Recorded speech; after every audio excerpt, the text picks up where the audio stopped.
MJ Pamahing Pinoy para swertihin kay pera. Likas sa mga Pilipino ang paniniwala at pagsunod sa mga pamahiin. Sa katunayan, ang pamahiin ay bahagi na ng literatura at kalingang Filipino. Parte ito ng mayamang kultura ng bansa. Maraming pamahiin ang nagpasalin-salin na sa iba't ibang henerasyon, at karamihan dito ay buhay na buhay pa rin at labis na pinaniniwalaan ng nakararami. Narito ang ilan sa mga popular na pamahiing Pinoy na may kinalaman sa pera. Alin sa mga ito ang pinaniniwalaan at sinusunod mo? 1. Huwag magwawali sa gabi dahil itinataboy mo raw ang swerte palabas ng iyong bahay. 2. Kapag bibili ka ng bag, wallet o pitaka, ugaling maglagay ng pera o kaya ay barya dito na hindi mo gagastusin. Ayon sa paniniwala, ang perang ilalagay mo sa bagong wallet mo ay magsisilbing panghatak ng swerte. 3. Ang pangangati ng iyong palad ay tanda ng paparating na pera sa mga susunod na araw. Ayon pa sa turo, ipunas mo raw sa buhok mo ang nangangating palad upang matiyak na darating ang perang inaasam. 4. Kapag aksidenteng nakapagsuot ng baliktad na damit, asahan ang pagdating ng salapi. May turo pa na kapag raw talagang gipit na gipit ka, baliktarin mo ang iyong damit para magkaroon ka ng pera.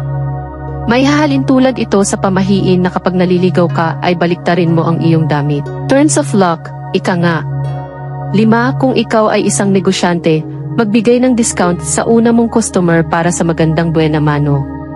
Pinaniniwalaan na maka-attract ka pa ng maraming customer kapag ginawa mo ito. 6. Huwag mong ipapatong sa lapad o sahig ang iyong bag o pitaka dahil ito ay malas. Lagi raw mawawalan ng laman ang iyong wallet kapag nagkataon. 7. Huwag magbabayad ng utang sa gabi. Katulad rin ito ng paniniwala na huwag kang maglalabas ng pera kapag takip silim dahil sa paniniwalang magtutuloy-tuloy ang paglabas ng pera mo. 8. Sa sandaling makakita ka ng shooting star o bulalakaw, ibalot mo ang pera o baryang dala mo sa isang panyo. Ang perang ito ay magsisilbing pampuswerte sa sugal. 9. Iayos ang bill sa iyong pitaka mula sa mataas na amount pababa. Sinasabing suswertihin ka kapag ginawa mo ito. 0. Huwag magbabayad ng utang sa unang araw ng buwan.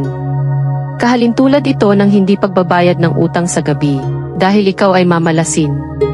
11. Kapag ikaw ay bagong lipat ng bahay, magpagulong ka ng mga barya sa pintuan bago kayo pumasok. Simbolo ito ng mga paggulong ng mga swerte at pagpapala papasok sa inyong bagong tahanan. 12. Mainam na maglagay ng mga halamang may mabibilog na dahon sa loob ng bahay dahil ito raw ay simbolo ng pera. 13. Huwag magpapatong ng pera sa hapagkainan, lalo na kapag may kumakain dahil nakabibigat raw ito sa buhay. 14. Maswerte raw ang mga itim na langgam. Ayon sa Chinese belief, ang pagpasok ng mga itim na langgam sa inyong bahay ay kahalintulad ng pagpasok ng maraming pera. 15. Gamitin ang kanang kamay sa pagbabayad at kaliwang kamay naman kapag tatanggap ka ng pera. Ayon sa paniniwala, babalansehin nito ang magaang na pasok at labas. Bagamat walang scientific basis ang mga pamahiin, marami pa rin ang naniniwala at sumusunod rito. Naging bahagi na ito ng subconscious ng ilan, kaya kahit walang basehan ay ginagawa na rin. Katuwiran ng mga niniwala, wala naming mawawala.